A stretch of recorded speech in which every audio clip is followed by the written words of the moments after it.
কাবা শরীফের দরওয়াজা, এটাকে মুলতাজিম বলা হয়। রাসূলুল্লাহ বলেছেন এখানে দাঁড়িয়ে আমি এমন কোন দোয়া করি নাই যা কবুল হয় নাই। সৌদি গভর্নমেন্ট এই দরজাটা তৈরি করেছেন 22 মণ সোনা দিয়া।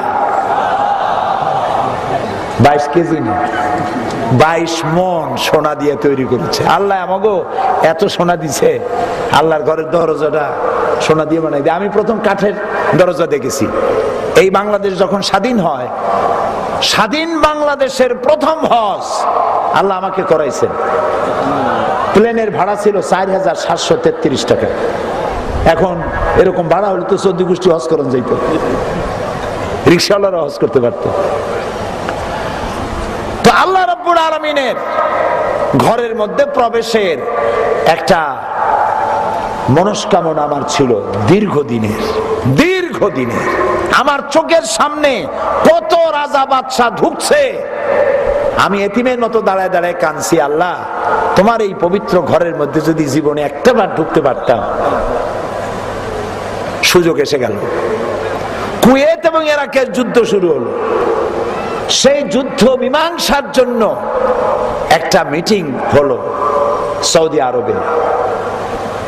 বাদশাহ ফাহাদ সারা পৃথিবীর 400 স্কলারকে দাওয়াত দিলেন,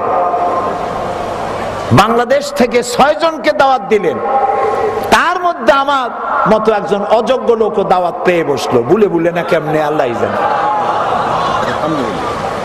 এবং আমি সাথে পেলাম ওই 6 জনের মধ্যে আরেকজন ছিলেন আমার ওস্তাদ, জামাত ইসলামী বাংলাদেশের সম্মানিত নায়েবে আমির শাইখুল হাদিস, বাংলাদেশের অন্যতম শ্রেষ্ঠ আলেম হযরত মাওলানা আবুল কালাম মোহাম্মদ ইউসুফ।